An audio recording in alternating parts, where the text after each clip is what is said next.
certainly think it's ideal to get all the nutrients that you can out of the food you eat. The real issue is that oftentimes the foods that we eat are so degraded, even those that may be organic and fresh. The way our marketplace works, many foods are harvested weeks, sometimes months before we get to them, and so many of the more fragile nutrients have completely degraded by the time they get into our hands. In addition, if we're cooking them, then there's further degradation. Most people, in my opinion, there are a few supplements that I think are very beneficial to add, including digestive enzymes, which help break down the food you have and maximize the nutrients out of what you're eating. And then the second type of supplement that I think is incredibly beneficial is just a really powerful whole food supplement that's going to be something that is a food that's just very concentrated. So it's not going to be synthetic, it's not going to be isolates. A whole food that maybe you can take a gram or two of and get an incredible nutritional boost to add to your meal. So kefir. Kefir is a naturally fermented milk product, similar to yogurt.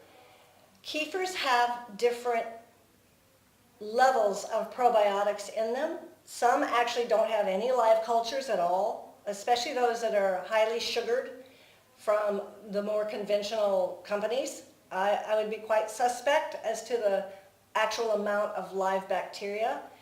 You really need something that has retained its raw activity after fermentation, so a local kefir is always going to be preferable over something shipped.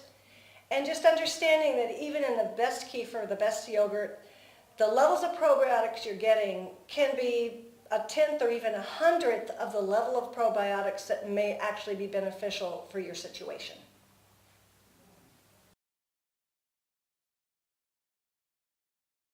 There are unfortunately a lot of supplements out there that are now claiming to have the best, the most researched, and they're all different.